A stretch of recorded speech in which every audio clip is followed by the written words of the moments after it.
Now, Mr. President, on a totally different message, I had hoped, and Republicans had hoped, that the American people had hoped that the Senate would be spending this week finishing up another bipartisan agreement on coronavirus relief. We want to get hundreds of billions more dollars into the pipeline for kids, for jobs, for health care. But unfortunately, Senate Democrats chose to block it all. Our Democratic colleagues voted against hundreds of billions of dollars to help Americans fight the virus. This wasn't even a vote on final passage, just a procedural vote to break the Democratic leader's filibuster and move forward with something. Senate Democrats nevertheless filibustered the aid. And then just a few short days later, they went right back to signaling that a Democratic Senate majority paired with a President Joe Biden would abolish the filibuster and permanently vandalize this institution to more easily force radical change on the country. This threat to permanently disfigure the Senate has been the latest growing drumbeat in the modern Democratic Party's war against our governing institutions. There was former Senator Reid starting the nuclear exchange back in 2013. There have been years of unprecedented tactics to try and deny President Trump the government the people elected.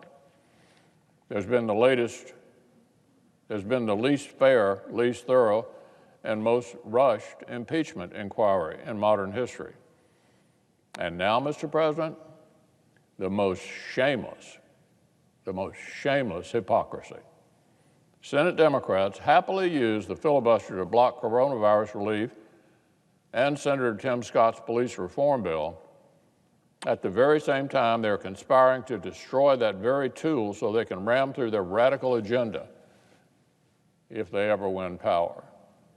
Grade A hypocrisy, nothing more.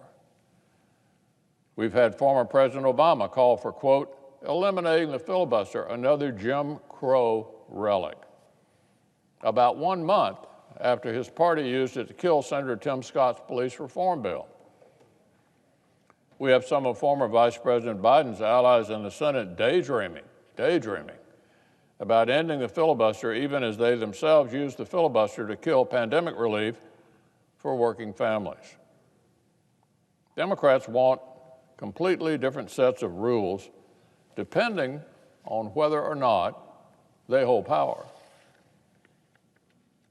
Different set of rules depending upon whether they hold power.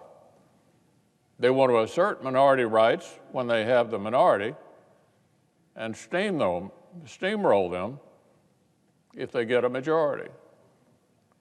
Here's NBC News. Democratic insiders are assembling a coalition behind the scenes to wage an all-out war on the Senate filibuster. Veteran party operatives, activist groups, and supportive senators are coordinating message and strategy. This takes measuring the drapes to a new level. The Democratic leader and his colleagues aren't just measuring the drapes, they're calculating how much kerosene it would take to burn the drapes down.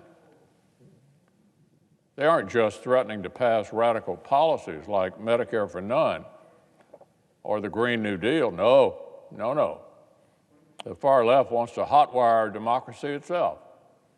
Things like packing the Supreme Court with new seats or packing the Senate by handing out new statehood to one individual city.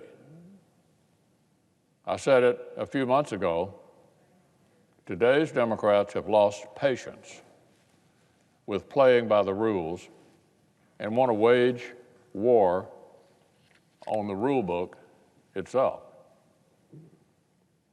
They're saying as much out loud. Perhaps our colleagues think promising a shameless power grab is the only way to energize their radical far-left base. But the real effect is to make the stakes in these issues completely and totally clear to the American people. The framers designed the Senate to be the country's firewall against ill-considered and radical change. That's what the Senate was all about from the beginning.